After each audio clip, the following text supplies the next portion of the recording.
Quer dizer, a imaginação das pessoas é afetada pelos elementos visuais, físicos, que estão à sua disposição.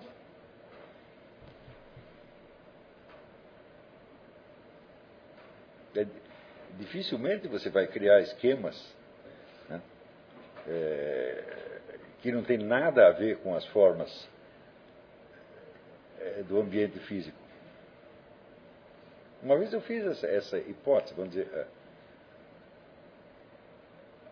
a inteligência no Brasil ela é tão frágil, ela não consegue se levantar do caos, porque o ambiente físico é muito caótico.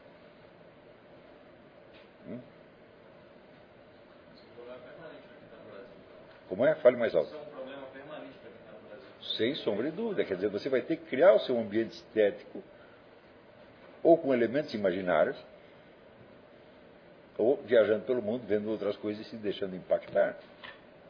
Se você foi criado naquele caos, não só apenas caos, mas feiura imensa, tá certo? Então, bom, a primeira vez que você, sei lá, desembarca em Paris, vê uma catedral, fala, opa, agora eu tenho uma medida do que é a humanidade. Antes não, antes eu só conhecia macacos. Quer dizer, a vida não é... Para mim, a primeira vez que eu vim para os Estados Unidos, em 86, nossa, foi um impacto terrível.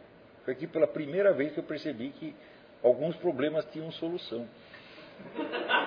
É verdade, verdade. Porque eu estava acostumado, você vê, eu tinha 39 anos, pô. E eu estava acostumado dentro de uma espécie de fatalismo brasileiro, né? De que, assim, a derrota é inevitável, né? Como dizer, até tinha uma frase como o universo é hostil e a humanidade é inviável. Eu já tinha chegado a essa conclusão. E foi aqui em 86 que eu vi, epa, às vezes dá para resolver alguns problemas. Não estou brincando. Dá um exemplo, Hã? dá um exemplo assim, estético, problema, algum formulário que você enfrentou assim. Não, por exemplo, eu vi aqui se você pedir algum favor para as pessoas, primeiro elas sempre faziam. Mas se você dizia não precisa, elas paravam imediatamente. Elas não insistiam. Não precisa, não precisa. Então eu vi, peraí, né? Você tem aqui um problema prático. Mas se a pessoa começa a insistir, criou-se um problema humano e emocional em cima. Hã? No Brasil é sempre assim. Ah, você não quer... Daí depois assim, você fala, não precisa. Ah, você não quer mais, está me rejeitando. Fala, terceiro problema, já entrou um elemento neurótico. Quer dizer assim, é absolutamente alucinante. Hã? Você está entendendo? Quer dizer, qualquer probleminha simples, ele é recoberto de camadas e camadas de sofrimento psíquico desnecessário. E tudo fica impossível. Hã? Por exemplo, quando eu convido um brasileiro para vir para cá, disse, mas espera aí, mas eu tenho que pagar uma dívida, tenho que terminar de pagar a prestação da casa, tenho que curar minha hemorroida, tenho que não sei o quê, papapá, papapá, papapá. Eu digo, você tem que resolver todos os seus problemas primeiro para fazer uma viagem. Não é mais fácil fazer a viagem primeiro? É? Quer dizer, o brasileiro não tem a capacidade de distinguir um problema de outro. É? Ele opera por síntese e aglutinação de problemas. Eu acho que é o único povo no mundo que pensa assim. O romeno pensa um pouco assim também. É? Talvez outros povos sejam assim, mas certamente são povos sofredores. E daí eu lembro quando eu conheci um cara que o Whittle Perry, que é um estudioso de negócio de religião comparada, essa coisa toda, ele tinha estado no Brasil, e ele falou assim, os brasileiros são muito nervosos, né? Eu falei, são sim, você nem queira saber, pô. Eles vivem nervosos, eles vivem sofrendo. Será que é uma reação à opressão constante do Estado? Não é só o Estado, pô. Porque o Estado no Brasil não é tão opressivo assim. Né?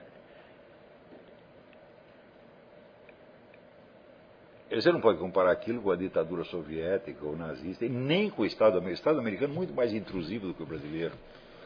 O brasileiro diz que é, mas ele não consegue fazer. Tá entendendo? Eles querem controlar a vida de todo mundo, mas eles não conseguem. Mas aqui conseguem, né? Então, eu acho que é realmente o caos físico é o começo de tudo, sem sombra de dúvida. Tanto que esse caos ele é crescente depois dos anos 50. O ambiente físico brasileiro até os anos 50 ele tinha alguma coerência. Se você pega fotos da cidade de São Paulo, do Rio de Janeiro e tal, não. Então, até ali a cultura estava se desenvolvendo. Depois dos anos 50, quando os caras começaram a ganhar dinheiro, veio a indústria automobilística, foi isso que danou tudo, pô. Você não pode dar dinheiro para idiota, entendeu? Então vai fazer besteira. O caos arquitetônico foi o resultado direto da indústria automobilística, que veio com o Juscelino, o pessoal começou a ganhar dinheiro. Então a primeira coisa, temos dinheiro, então vamos derrubar a cidade inteira e fazer outra coisa. Assim você tinha, por exemplo, você tem um coreto no meio da praça, derruba o coreto e faz um chafariz de pastilha, com luzes coloridas. Né? E começou a fazer monstruosidade, pô.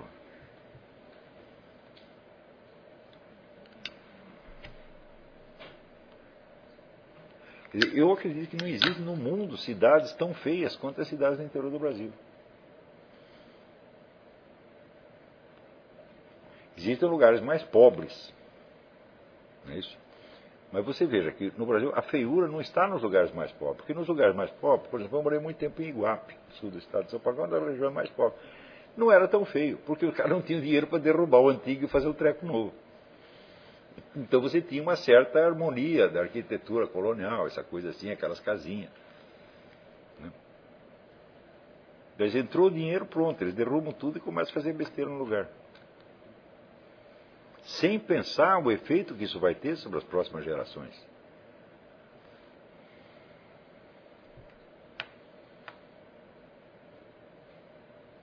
Eu acho assim, esse é um problema que vocês vão ter que enfrentar o resto da sua vida. Quer dizer, vocês estão tentando botar ordem nas suas mentes, quando a desordem, o caos está entrando pelos seus olhos 24 horas por dia.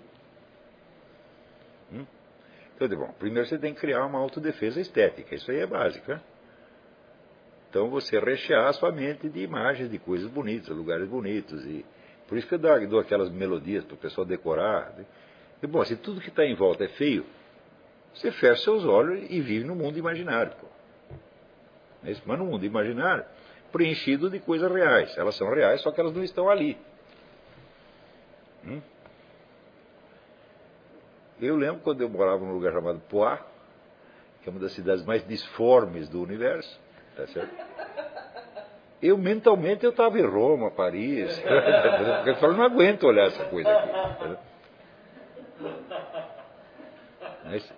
E aliás, eu morava numa casa lá, a casa era bonitinha, a casa, o quintal, era um dos poucos lugares bonitos que tinha em Poá. Então, o que eu faço? Eu não saio de casa. Você não pode se expor à feiura. Tem um limite. Então, por exemplo, você perceber esse limite, falar, essa coisa começou a me fazer mal. Né?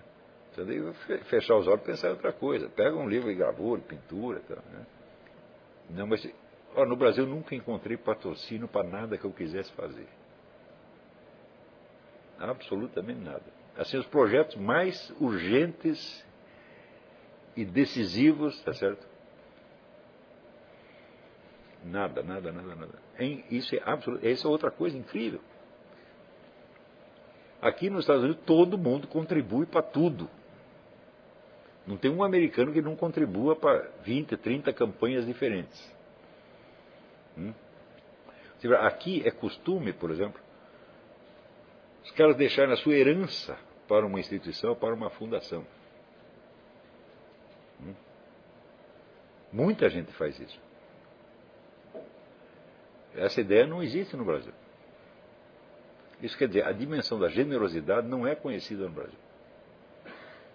A generosidade como um elemento normal e usual da sociedade humana. Isso quer dizer que a medida do bem, a medida da bondade é muito baixa no Brasil. Por isso que pegaram um cara medíocre como Betinho e começaram a achar que era santo. Eu digo, o quê? Você não tem medida do que é um santo. Simplesmente porque o cara distribuiu uns dinheirinhos para os caras pobres, ele passa de santo. Que ideia! De quando aparece, por exemplo, um juiz honesto. No Brasil ele é beatificado. Não é assim? Mas escuta, mas ele não está lá para ser honesto. Não é normal que seja honesto? Né? Você deveria ficar assustado quando ele é desonesto, não quando é honesto. Então, isso quer dizer que o caos estético ele se prolonga num caos moral, caos ético. As pessoas não sabem distinguir o certo do errado, o bem do mal. E por isso mesmo, a medida das possibilidades humanas, tanto possibilidades intelectuais quanto morais, é muito baixa. E vamos dizer, a medida das possibilidades práticas é mais baixa ainda. Eu digo, olha, eu vivi no Brasil 58 anos. Eu nunca tive uma única ideia que todo mundo não dissesse que ia dar errado. Nunca nenhuma. Eu nunca ouvi alguém dizer, pô, legal, vai em frente, isso é bom. Nunca na minha vida. Isso quer dizer, até os 30 e poucos anos eu era trouxa, acreditava nos caras. Falei, peraí, acho que eu estou sendo otário. Porque os caras estão me recomendando a derrota, a depressão, etc. E eu estou acreditando. Falei, não, então uma hora tem que tampar os ouvidos. Quer dizer, quer saber? Eu não acredito em você, eu acredito em mim. Então, olha, durante um certo tempo eu tive que fazer assim, eu não acredito em ninguém, eu só acredito em mim. Por uma questão de sobrevivência. Porque não tinha bons conselheiros. No Brasil todo mundo é mau conselheiro. É assim, sei lá, você teve um problema com a sua mulher, né? Daí você vai perguntar para os seus parentes, elas vão dizer, separa logo. Não é assim? As pessoas adoram, né, um fracasso matrimonial. Principalmente as sogras, as mães. Né? Por que você casou com aquela desgraçada? Tem que separar logo. Volta para a mamãe. Todo mundo é assim, pô. Né? Isso é regra, eu não estou caricaturando, não. Estou falando com base na experiência. Ora, a primeira vez que eu conheci um negro que me deu um bom conselho era um estrangeiro, pô. Que foi o Dr. Miller. Que era um argentino, nasceu no Argentina e foi criado na Suíça. Ele me dá bons conselhos. De brasileiro mesmo não veio nada. Então, é este o ambiente no qual vocês estão. Tanto que o Brasil é campeão mundial de depressão, gente. Isso não é brincadeira. Né? Isso não é um dado externo.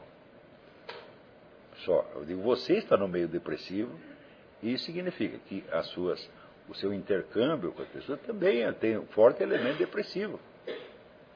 E se tu não aprender a se defender dessa depressão, você vai afundar junto com todo mundo. O fracasso no Brasil é considerado coisa normal. Todo mundo deve fracassar. Só meia dúzia que dá certo porque roubou. Não é assim? Então, esse é o outro impacto que eu tive aqui nos Estados Unidos. As pessoas acham que é normal dar certo. E de vez em quando alguma coisa dá errado.